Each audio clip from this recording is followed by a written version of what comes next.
Resident Evil Welcome to Raccoon City is a movie that tries to be a faithful adaptation of the first games, and in some respects it succeeds. The film is packed with references and Easter eggs that fans will recognize and maybe appreciate. However, this dedication to fan service came at the expense of a coherent and engaging cinematic experience.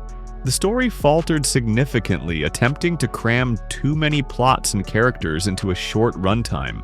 This resulted in a convoluted narrative that struggled to develop its numerous storylines, leaving viewers, especially those new to the franchise, feeling lost and disengaged.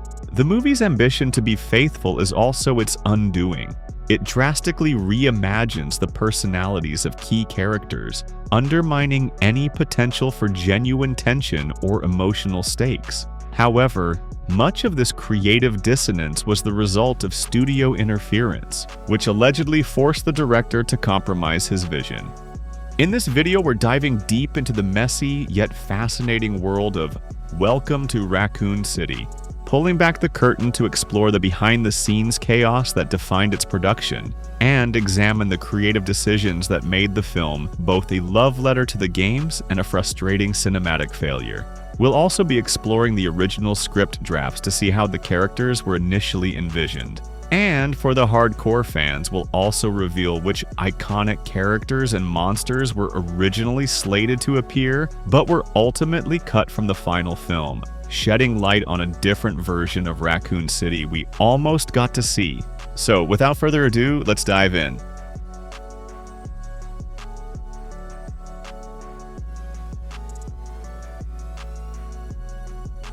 The filmmakers went to great lengths to ensure authenticity, and a major part of that involved getting direct input from Capcom. Capcom provided the filmmakers with the original blueprints for two of the most iconic locations in the games, the Spencer Mansion and the Raccoon City Police Department. This unprecedented access allowed the production designers to meticulously recreate the main halls and key areas of these buildings, ensuring that fans of the game would recognize and appreciate the detailed accuracy of the sets on screen. It was a move that helped ground the film in the visual legacy of the games. The film was absolutely packed with fan service, going far beyond the easily recognizable itchy tasty note. Jill's snake or shark reference when she asked her colleagues about the worst way to die, as well as her Jill's sandwich line, all direct nods to memorable moments and enemies from the first game. Even the creepy home video showing the Ashford children torturing a dragonfly directly references a chilling scene from Resident Evil Code Veronica. However, the film also included numerous subtle details that many fans might have missed. The movie's title appears in red bold letters with the color and font identical to how the title appears in the first game. The first scene shows an older lady watching TV at the orphanage. If you look behind her, you can see a poster with a picture of the spray can used in the games to heal. When young Claire approaches the fort where she finds Lisa Trevor, the music box Lisa holds is playing the tune of Go Tell Aunt Rhody, which is the same song famously used in RE7 Biohazard game promotions and was also its intro song. Additionally, Lisa's puppet in the movie is the same as Sherry Birkin's in the Resident Evil 2 remake. In the scene where Leon Kennedy and the STARS team are in the diner, there's a vintage typewriter prominently placed in the background. And as all fans know, typewriters are crucial to save your progress in the games. In the movie, the character of Enrico Marini appears as an RPD officer who later gets eaten by the first zombie, which is shown in the same way as in the game. In the games, Enrico Marini is the mission leader for the Bravo team in Resident Evil 0 and is second in command under Wesker at STARS. He is also the one who informs Alpha Team that there is a traitor amongst them, before he is shot by Wesker in the first RE game. Also in the same game, the man killed by the first zombie is Kenneth J. Sullivan. While in the armory, Claire picks up a pack of shotgun shells, which are also identical to the ones in the Resident Evil 2 remake game. The melody Wesker plays on the piano is Moonlight Sonata, which is the same iconic piece that Jill plays in the first RE game to gain access to a secret area in the Spencer Mansion. Claire's necklace features a dragonfly wing pendant, another subtle callback to Code Veronica, where collecting dragonfly wings is crucial to progress in the game.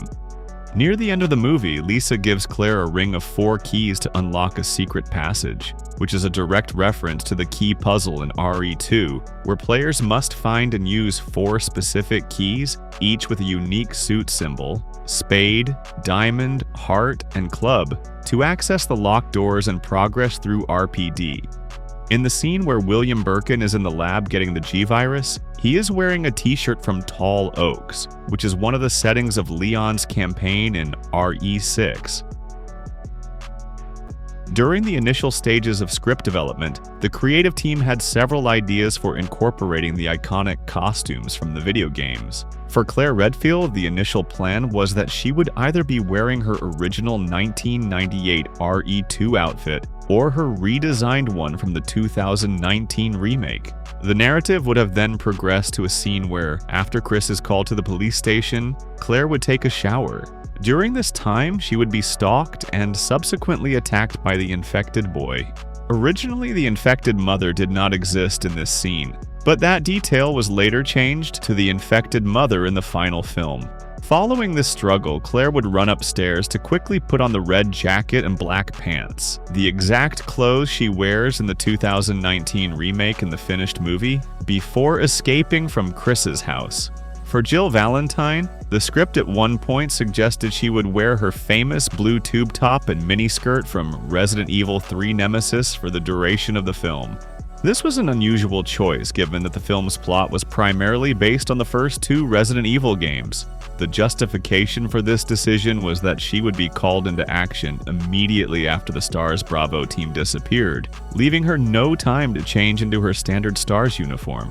Ultimately, these direct costume references were not used in the final cut in favor of more practical and modern-looking attire for the characters.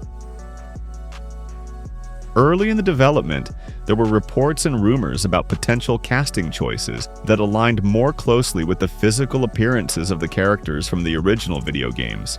These reports suggested that Alexandra Daddario was a frontrunner for the role of Jill Valentine, and India Isley was being considered for Claire Redfield, in addition to Brenton Thwaites and Brandon Seth Chenault being eyed for Chris Redfield and Harris Dickinson for Leon Kennedy.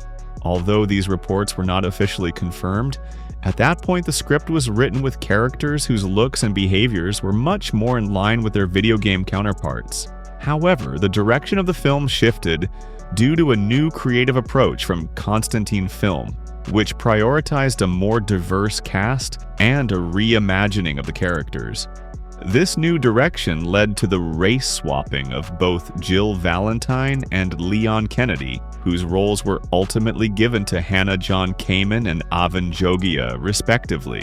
These changes extended beyond just physical appearance, as the character of Jill was reimagined to be a more unpredictable gun nut, with a personality different from her more disciplined, by-the-book officer persona in the games. Similarly, Claire, who is portrayed by Kaya Scodelario, was characterized as a bit of a hot-headed conspiracy theorist, a departure from her more determined and level-headed personality in the source material.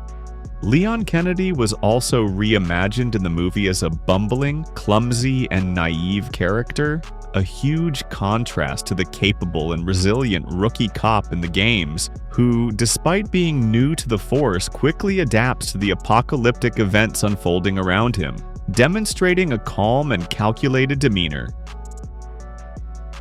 Numerous iconic creatures from the video games, such as hunters, chimeras, crimson heads, pale heads, giant spiders, the giant shark known as Neptune, and even the formidable tyrant Mr. X, were originally slated to appear in the movie but were ultimately removed from the script. Director Johannes Roberts expressed particular disappointment about having to cut the hunter, calling it his personal favorite creature. He also mentioned he had considered including Nemesis, but never developed a script draft featuring the monster.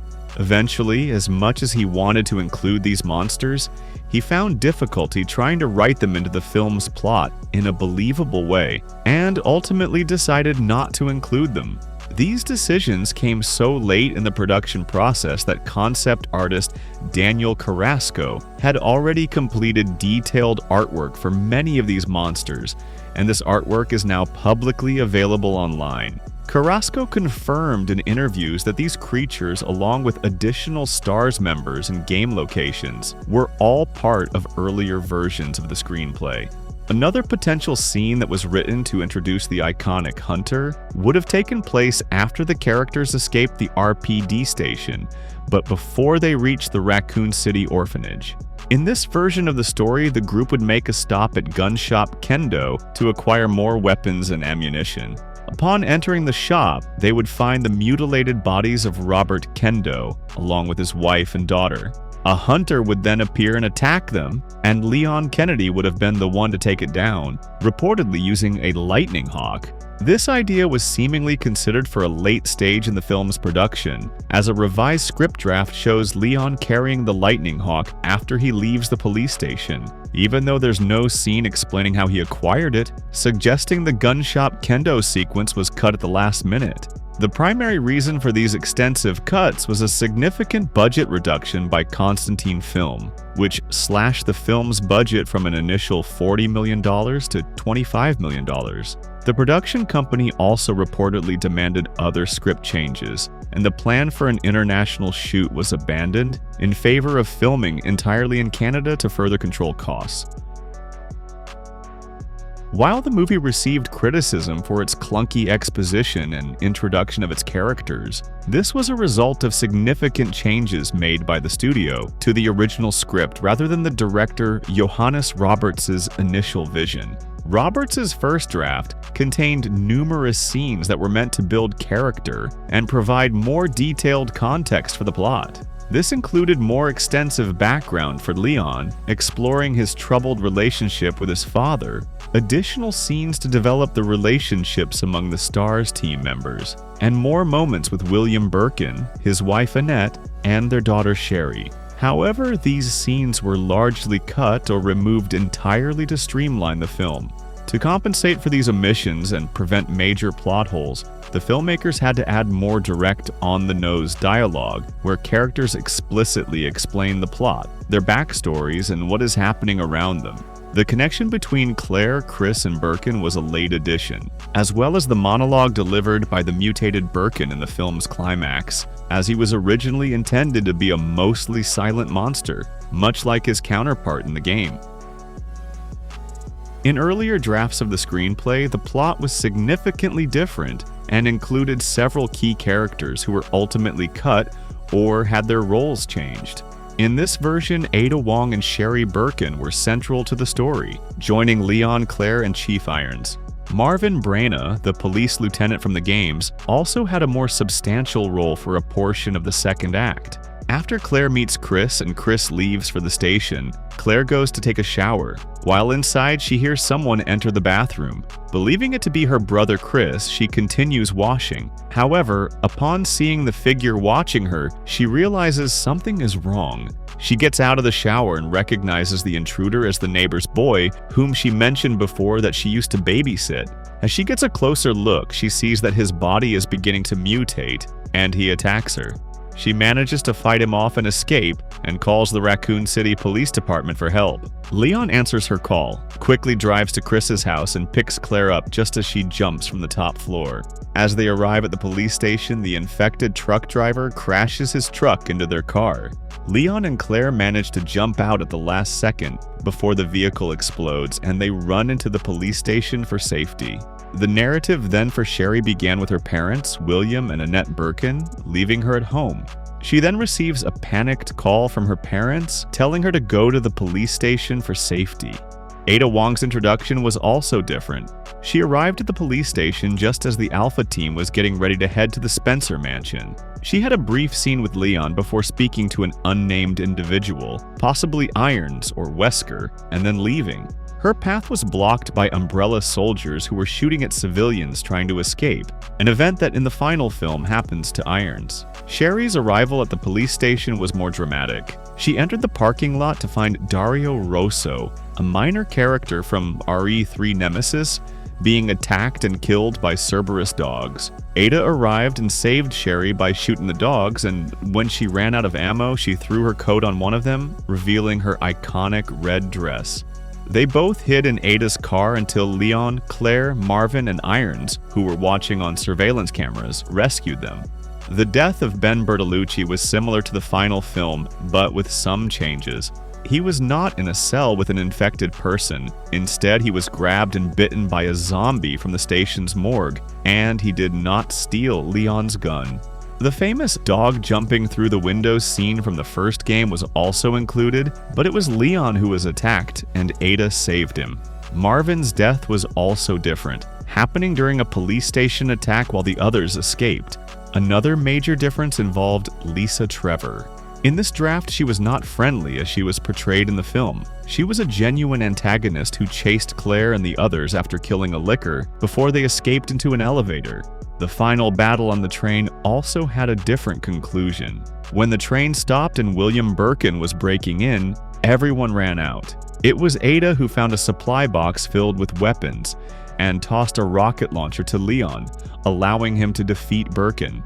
After this, she disappeared, and the post-credit scene with her and Wesker was not in this version of the script.